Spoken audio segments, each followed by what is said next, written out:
Hello दोस्तों, welcome to my YouTube channel इ apply Odisha. आज आम जाना सौभाग्य योजनार प्रथम किस्तिर चतुर्थ पर्याय जो मैंने योजना पाई ना से भाव में योजनार बेनिफिट उठे पारे से विषय जाना। एमको तीनो प्रोसेस उपर ध्यान देवा आवश्यक।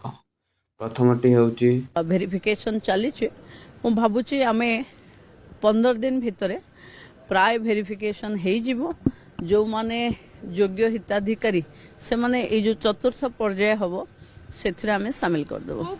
प्रभाती मैडम को कहवा अनुसार 15 दिन मध्य फिल्ड वेरिफिकेशन कंप्लीट करा जो माने योजनार चतुर्थ पर्याय पायापाई चाहती से निकटस्थ पंचायत समिति और ग्राम पंचायत एवं सीआरपी मानक सह जोगाजोग कर फिल्ड वेरिफिकेशन कराई नियंतु।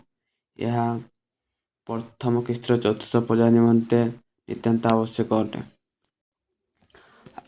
एवं द्वितीय प्रोसेस टी हूँ जो महिला माने प्रथम किस्तर चतुर्थ पर्याय टंका पाई ना से निकटस्थ जनसेवा केंद्र को जाई री-यूकेआईसी पेंडिंग अच्छी कि नहीं जांच करनियंतु एवं री-यूकेआईसी पेंडिंग थिले ताहा कंप्लीट कराई नियंतु।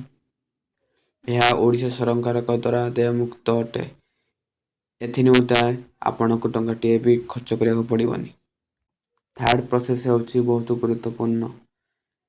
जदि आपण अकाउंट आधार नंबर सहित लिंक नहीं कि आपण अकाउंट आधार नंबर सहित एमपीसीआई लिंक होई नहीं तेबे बैंक को जाई किंबा ऑनलाइन रे एमपीसीआई लिंक कराई नियंतु जो थिरे कि से अकाउंट को योजनार टंका आसबार संभावना अधिक रहिबो। एवं प्रभाती मैडम कहते कि एमपीसीआई करने नितांत आवश्यक।